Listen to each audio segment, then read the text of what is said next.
სამგორის რაიონში მიხეილ გახოკიძის ქუჩის რეაბილიტაცია დასრულდა. პროექტის ფარგლებში 3 კილომეტრიან მონაკვეთზე სრულად განახლდა მიწისქვეშა კომუნიკაციები და მიწის ზედა ინფრასტრუქტურა. მოეწყო გარე განათების ახალი სისტემა და დამონტაჟდა ეგრეთ წოდებული ჭკვიანი შუქნიშნები. არსებული ინფრასტრუქტურა კი ადაპტირდა განსაკუთრებული საჭიროების მქონე პირებზე. თბილისის მერმა მთავრობის ხმაზე სხვადასხვა განსახორციელებელ პროექტებზეც ისაუბრა. პროექტის ფარგლებში პირველი რაც გაკეთდა მიწისქვემოთ არსებული ქსელი მთლიანად რეაბილიტირდა, ახალი პროექტი გაკეთდა, მთლიანად შეიცვალა არსებული კომუნიკაციები, განათების ბოძები თავისი ლედსანათებით, მოწესრიგდა ტროტუარები, მოეწყო საპარკინგი არეალები ავტომობილებისთვის. მინდა ასევე ერთ მნიშვნელოვან პროგრამასთან დაკავშირებით მოგაწოდოთ ინფორმაცია. დღეიდან განახლდა განცხადების მიღება კონკურსის შემოქმედებით თბილისის მეორე ეტაპზე.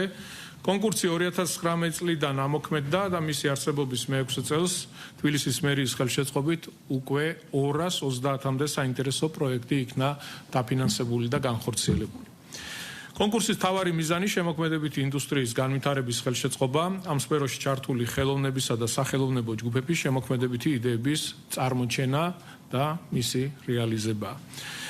შემოდგომის ეტაპზე 10 სექტემბრიდან 10 სექტემბრის 30 სექტემბრის ჩათვლით პროექტები მიიღება 3 მიმართულებით: საგამომცემლო საქმიანობა, დიზაინი და რეწვა, თანამედროვე ვიზუალური ხელოვნება. დამატებით ინფორმაციის მიღება და განცხადების ატვირთვა მსურველებს შეუძლია მუნიციპალიტეტის ვებ გვერდზე დეტალურ ინფორმაციას მიიღებთ.